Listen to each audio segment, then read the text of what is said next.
जी हाँ। और यही बाजार बिल्ड कर रहा है कि ये निफ्टी का इंक्लूजन कैंडिडेट है और किसी भी वक्त ये सर्कुलर एनएसई इशू कर सकता है। इनफैक्ट मिड जुलाई में मुझे याद है हमने इस पर डिटेल में चर्चा भी की थी एक एनालिस्ट के साथ, जिन्होंने यही कहा था कि ये हिस्सा बन सकता है निफ्टी का, और वो आपको फैक्ट्स बता रहे थे कि क्या कारण होंगे कि अदानी एंटरप्राइजेस पार्टिसिपेट करेगा निफ्टी के तौर पर, निफ्टी के हिस्से 50 के तौर पर अब आगे, और स्टॉक 3% के गेन्स दिखा रहा है। चंदन कह रहे हैं भरोसा है इस पर तेजी देखने को मिलेगी।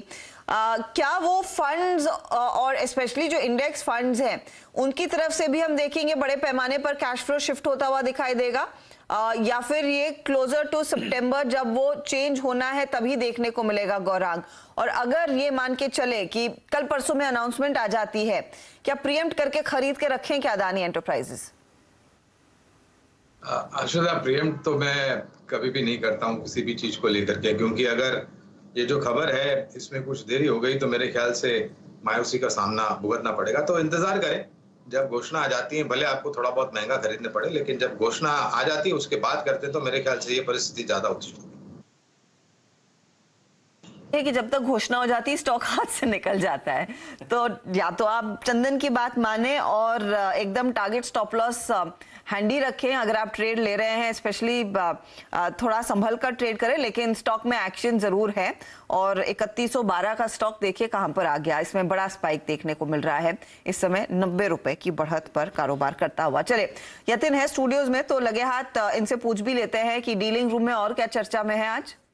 देखिए, दो स्टॉक्स जो आज डीलिंग रूम्स के फोकस रेडार पे हैं, उनमें अगर हम बात करें सबसे पहले तो कोटक बैंक। ये एक स्टॉक है जहां काफ़ी अच्छा ट्रैक्शन है। पिछले दिनों एफटीएससी में जो इंक्लूजन की बात थी वो इस रिव्यू में स्किप हो गया, और एंटिसिपेशन ये है कि जो 2 महीने बाद रिव्यू आएगा वहां कोटक बैंक की प्रोबेबिलिटी ज़्यादा बनती रहेगी। बाय ऑन डिप्स की यहाँ सलाह डीलिंग रूम्स अपने क्लाइंट्स को दे रहे हैं। इनफैक्ट पोजिशनली उनको लगता है कि स्टॉक में 1900 से लेकर 1950 तक जाने के दमखम है। रोल ओवर्स भी काफ़ी अच्छे आपको private sector bank, specially Kotak bank और आईसीआईसीआई बैंक में देखने को मिल रहे हैं। इसके अलावा मेटल काउंटर में जेएसपीएल काफ़ी एक्टिव है अच्छे वॉल्यूम्स के साथ। यहाँ डीलिंग रूम्स को लगता है कि बीटीएसटी की रणनीति आप कर सकते हैं। 1-2 दिनों में 405 से लेकर 410 के टारगेट्स यहाँ देखने को मिल सकते हैं।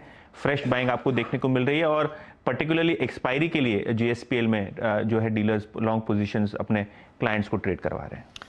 तो जेएसपीएल और कोटक जैसे ट्रेड्स पर नजरें, और जेएसपीएल में वो एक्सपायरी वाला ट्रेड भी इनफैक्ट जम रहा है। शुक्रिया यतिन इस अपडेट के लिए। जेएसपीएल स्क्रीन पर रखते हैं, 1.5% के गेन्स यहां पर साफ हैं। ये बताइए आप समित ले रहे हैं क्या ट्रेड जेएसपीएल में? देखिए अक्षता, अगर जेएसपीएल की बात करें तो ये स्टॉक में जो रीसेंट प्राइस एक्शन है वो एक कंसोलिडेशन का फेस इंडिकेट करता है, और ये स्टॉक को जब भी स्ट्रेंथ ट्रिगर होनी है उसके लिए एक इम्पॉर्टेंट लेवल है जो लगभग 250 के आसपास है। ये लेवल जब तक क्रॉस नहीं करता, ये स्टॉक की जो ट्रेंड है sideways to slightly on the negative side रह सकती है।